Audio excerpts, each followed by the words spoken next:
സത്യം പറഞ്ഞാൽ മോർണിംഗ് ആക്ടിവിറ്റിയിൽ ജിൻഡോ ഞെട്ടിച്ചു. മോർണിംഗ് ആക്ടിവിറ്റി എന്താണെന്ന് വെച്ചാൽ, നിങ്ങൾക്കിടയിൽ കുട്ടിക്കളി മാറാത്ത കുറച്ച് പേരുണ്ട്. അവരുടെ പക്വതയുടെ അടിസ്ഥാനത്തിൽ ഏതൊക്കെ ക്ലാസ്സിൽ ചേർക്കണമെന്ന് നിങ്ങൾ തീരുമാനിക്കുകയെന്ന്. അങ്ങനെ 3 പേരുടെ പേര് പറയണം. ജിൻഡോ വന്നിട്ട് ഗബ്രിയുടെ പേരാണ് പറയണത്.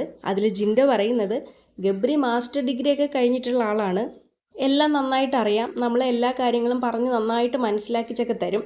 പക്ഷേ ഇപ്പം ഗബ്രി ഒന്ന് ആശാട്ടീൻ്റെ അടുത്തും കൂടെ പോയിരുന്ന് പഠിക്കണം. അവർ പറഞ്ഞു തരും ഈ പഠിച്ചതൊക്കെ എങ്ങനെ ഉപയോഗിക്കണം, അത് ഏത് വേയിൽ ഉപയോഗിക്കണം എന്നുള്ളത്. ഇവിടെ കിടന്ന് കളിച്ചാൽ മാത്രം പോരാ, ഇത് പുറത്തേക്കും ഇതെങ്ങനെയാണ് കളിക്കേണ്ടതെന്ന് അവർ പറഞ്ഞു തരുമെന്ന്. ഗബ്രീനെക്കുറിച്ച് എല്ലാവരും പറയുന്ന സത്യമായിട്ടുള്ളൊരു കാര്യമാണ്. ഗബ്രി അവിടെ കിടന്ന് വെറുതെ ഇങ്ങനെ ഒച്ച ഉണ്ടാക്കി പിന്നെന്താ ഓപ്പോസിറ്റ് നിൽക്കുന്ന ആൾക്ക് ഫാൻസിന് ഉണ്ടാക്കി കൊടുക്കുകയാണ്. ഇത് പുറത്തുള്ളവരിലേക്ക് ഇത് എങ്ങനെ എത്തിക്കുമെന്നോ അവരെയും കൂടെ മനസ്സിലാക്കി കളിക്കണമെന്നോ ഉള്ള കാര്യം ഗബ്രിക്ക് അറിയത്തില്ല. അതിൽ നിന്ന് ഒരു കാര്യം മനസ്സിലായി, ജിൻഡോ അറിഞ്ഞോണ്ടാടുന്ന വേഷം തന്നെയാണ്.